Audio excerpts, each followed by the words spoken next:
जय हिंद दोस्तों, स्वागत है आपका अपने YouTube चैनल गणित का सागर में।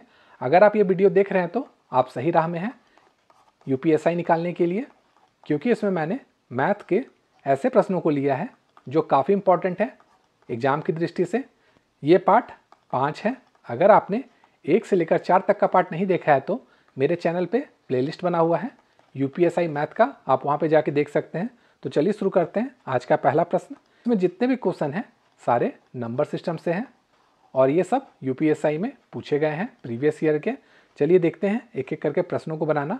यहाँ पर देखिए है एपी का 27वां पद और 44वां पद क्रमशः 444 और 512 है। 30 पदों तक योगफल ज्ञात करना है। ये देखिए एपी का क्वेश्चन है। ऐसे क्वेश्चन को हम कैसे बनाते हैं वो चलिए सीखते हैं। इसमें हम क्या करेंगे, जो पहला पद है उसको हम क्या करेंगे, ए मान लेंगे और डिफरेंस जो है उसको डी मान लेंगे। ठीक है, यहाँ तक तो आपको क्लियर हो गया होगा। अब देखिए यहाँ पर क्या दिया है, 27वां पद दिया है 444। तो ये कैसे निकलता है, ये होता है a plus n-1 into D. ठीक है, ये फॉर्मूला होता है। तो देखिए 27वां पद है तो 27वां है मतलब n हो जाएगा 27 और a मैंने क्या किया था, a ही माना था। तो इसको चलिए फटाफट करते हैं। 27 - 1 करेंगे 26 होगा और डी का डी लिख देंगे। ये 444 के बराबर है। इसको इक्वेशन नंबर 1 मान लीजिए।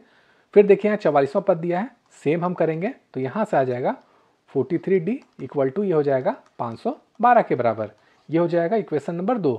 अब हम क्या करेंगे, इक्वेशन नंबर 2 को इक्वेशन नंबर 1 से माइनस करेंगे। तो अगर माइनस कीजिएगा तो ये क्या होगा, यहाँ माइनस आ जाएगा, ये आपस में कट जाएगा। तो ये क्या है, देखिए माइनस में ये प्लस में, इन दोनों का अगर हम माइनस करेंगे तो यहाँ से आ जाएगा -17D और इसको अगर आपस में माइनस करेंगे तो यहाँ से आ जाएगा 68 और ये माइनस में आएगा और इसका डिफरेंस अगर निकालेंगे ये होगा 68 डिवाइडेड बाई 17। तो यहाँ से आ जाएगा ये डिफरेंस 4 का। ठीक है, तो अब हम क्या करेंगे, इस डी का मान इक्वेशन नंबर 1 में बैठा देंगे। तो ये क्या हो जाएगा, a प्लस 26 इंटू 4, ये हो जाएगा 444 के बराबर। और यहाँ से अगर हम a निकालेंगे तो ये आएगा यहाँ से 340। अब यहाँ पर देखिए योगफल निकालना है 30 पदों तक का। तो योगफल का फॉर्मूला क्या होता है, n/2 2a plus n-1 into D. n कितना है, देखिए n 30 दिया हुआ है तो 30/2 हो जाएगा इंटू 2a। a का मान कितना निकला था 340, तो 340 लिखेंगे प्लस n-1 यानी 30 दिया हुआ था n, तो 30 में अगर 1 घटेगा ये हो जाएगा 29 इंटू डी।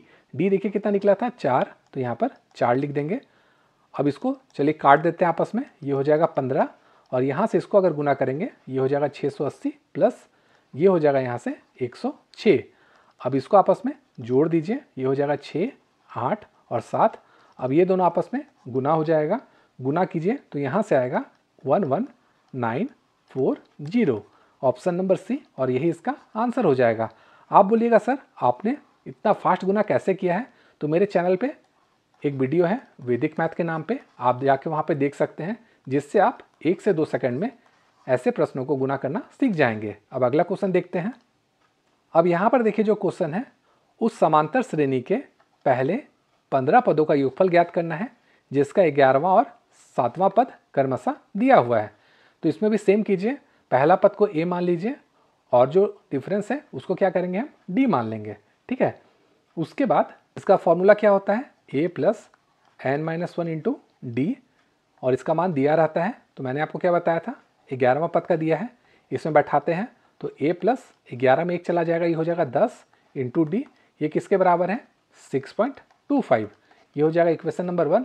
उसी तरह फिर से बैठाइए तो यहाँ पर क्या आ जाएगा, a प्लस ये 7वां पद था तो 7 में 1 घट जाएगा 6, ये हो जाएगा 6d, ये है 2.25 के बराबर। ये हो जाएगा इक्वेशन नंबर 2। अब उसके बाद हम क्या करेंगे, इक्वेशन नंबर 1 को घटाएंगे इक्वेशन नंबर 2 से। तो चलिए फटाफट घटाते हैं, ये कट जाएगा, 10 में 6 जाएगा, ये हो जाएगा 4d, ये घटेगा, यहाँ से आ जाएगा 4, तो d का मान यहाँ से आ जाएगा 1। अब ये d को क्या करेंगे, या तो इक्वेशन नंबर 1 या इक्वेशन नंबर 2 में बैठा लीजिए। मान लीजिए हम इक्वेशन नंबर 1 में ही बैठाते हैं, ये हो जाएगा a प्लस 10d था तो d का मान कितना था, 1 आया है तो यहाँ से 10 ही हो जाएगा, ये हो जाएगा 6.25 के बराबर। और अगर यहाँ से a का मान निकालेंगे तो ये आएगा -3.75 5। अब देखिए क्या निकालना है, 15 पदों का योगफल निकालना है। तो इसका मतलब n हो जाएगा हमारा 15, a कितना है, a निकला है यहाँ पर -3.75 और d कितना है 1।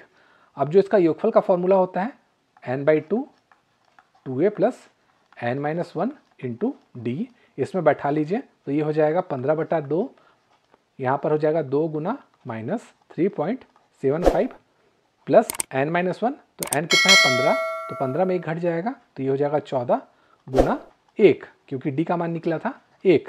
अब क्या करना है, इसको आप सॉल्व कर लीजिएगा, तो सॉल्व कीजिएगा तो ये आएगा 48.75। तो इसका आंसर हो जाएगा ऑप्शन नंबर सी। अब अगला क्वेश्चन देखते हैं। यदि पहला पद 265 है और सार्व अंतर 2.5 है तो 168 पदों का योगफल ज्ञात कीजिए। इसका मतलब a जो है वो दिया हुआ है 265 और d दिया हुआ है 2.5 और हमें निकालना है 168 पदों का योगफल। तो सबसे पहले हम क्या करेंगे, tn का मान निकाल लेंगे। ये कितना होता है a plus n-1 into D. a दिया हुआ है 265 प्लस n-1 है तो n कितना है 168 है, तो 168 में 1 घट जाएगा, ये हो जाएगा 167 इंटू 2.5। अब इसको सॉल्व कर लीजिए, ये हो जाएगा 265 प्लस इसको अगर आपस में गुना कीजिएगा ये आएगा 417.5। अब इन दोनों को आपस में जोड़ लीजिए, ये हो जाएगा 682.5। ठीक है, अब हमें क्या निकालना है, योगफल निकालना है।